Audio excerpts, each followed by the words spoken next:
I'm not sure why my interest has always been in either building institutions or working in the public sector, but there's something very strong in my character about that. I was always drawn to type and books. The day after I graduated from Dartmouth, I was standing all day setting type by hand on a book for the Morgan Library. I had a choice of being drafted or choosing a service where you got to pick the uniforms. The Navy experience is something that actually influenced my entire career. The ability to figure out how to work within an institution, if you can realize that there's a game to it, it can be really valuable. Writing came very easily to me. I became a journalist for AP in the South Bronx, and then took a job in the business and economy section of Time magazine. You were constantly encountering thought leaders of the country. It became clear to me in a couple of interviews, I did not know what they were talking about. While I loved to observe and trying to characterize what I saw, I wanted to be a player in making a difference.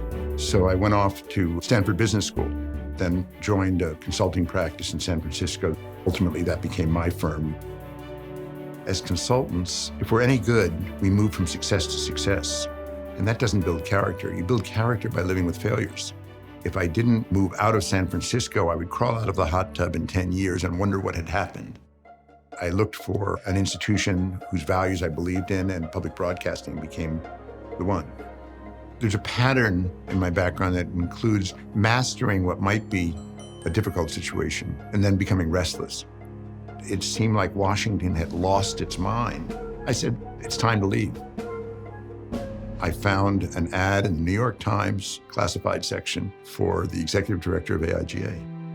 AIGA has played a role in changing the perception of design thinking for social change through the Aspen Design Summit, and in helping designers demonstrate how important design is to other people, as in Design for Democracy, or in coming to the aid of the community after Katrina, as in No Designer Left Behind. It's about making sure that society, business, the public understand the relevance of design, and then that we help designers become relevant enough to fulfill that promise. 20 years ago, there were 30-some chapters, now there's 70. How do you take this organization and make sure that it becomes the place where designers can continue to learn and grow? I think an effective leader is someone who understands the constraints of an environment, who listens carefully to stakeholders, who observes what's happening in the broader world around them, and then has just enough finesse to seduce people into doing what's in their own best interest. That's the way you go through these experiences. Many people say, how did you tolerate all of that administrative stuff and the speed bumps you encounter? And it's because that's the art.